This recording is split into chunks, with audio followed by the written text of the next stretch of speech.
नमस्कार दोस्तों। कुवैत से जुड़ी कुछ बड़ी और महत्वपूर्ण अपडेट्स सामने आई हैं जो आपके लिए जानना बहुत ज़रूरी है। इसलिए आप सभी से अनुरोध है कि इस वीडियो को शुरू से लेकर आखिर तक ध्यान से देखें ताकि कोई भी ज़रूरी जानकारी आपसे छूट न जाए। चलिए अब बढ़ते हैं आज की मुख्य अपडेट्स की तरफ। पहली बड़ी अपडेट, कुवैत के सिविल डिफेंस विभाग की तरफ से एक अहम सूचना जारी की गई है।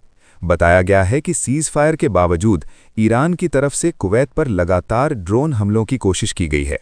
रिपोर्ट के अनुसार लगभग 9 ड्रोन हमले कुवैत की ओर किए गए, जिन्हें सुरक्षा एजेंसियों द्वारा सफलतापूर्वक मार गिराया गया। इन ड्रोन का मलबा कुवैत के अलग अलग सेक्टरों में बरामद किया गया है। इसके साथ ही गृह मंत्रालय यानी मिनिस्ट्री ऑफ इंटीरियर की ओर से नागरिकों के लिए एक अलर्ट जारी किया गया है। अधिकारियों ने कहा है कि यदि किसी को कहीं पर मिसाइल या ड्रोन का कोई मलबा या कोई संदिग्ध वस्तु दिखाई दे तो तुरंत इसकी जानकारी संबंधित अधिकारियों या मंत्रालय की टीम को दें। दूसरी महत्वपूर्ण अपडेट, अब बात करते हैं यात्रा से जुड़ी एक महत्वपूर्ण जानकारी की।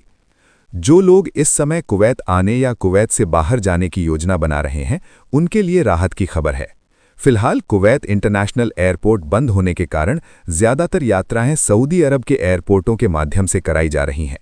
पहले जहां केवल दम्माम और कैसुमाह एयरपोर्ट से यात्रा संभव थी, वहीं अब रियाद जैसे बड़े एयरपोर्टों से भी फ्लाइट्स उपलब्ध हो रही हैं। यात्री अपनी सुविधा और नज़दीकी के अनुसार किसी भी उपलब्ध एयरपोर्ट से फ़्लाइट बुक कर सकते हैं। इस समय कई एयरलाइंस की फ़्लाइट्स संचालित हो रही हैं, जैसे जज़ीरा एयरवेज़, कुवैत एयरवेज़ और अन्य कई अंतर्राष्ट्रीय एयरलाइंस। आप अपनी ज़रूरत और बजट के अनुसार टिकट की कीमत चेक करके आसानी से यात्रा कर सकते हैं। निष्कर्ष तो दोस्तों, ये थी आज की कुवैत से जुड़ी ताज़ा और महत्वपूर्ण अपडेट्स। उम्मीद है कि ये जानकारी आपके लिए उपयोगी और मददगार साबित होगी। अगर आपको ये जानकारी अच्छी लगी हो तो वीडियो को लाइक ज़रूर करें और यदि आप चैनल पर नए हैं तो चैनल को सब्सक्राइब करना न भूलें। धन्यवाद।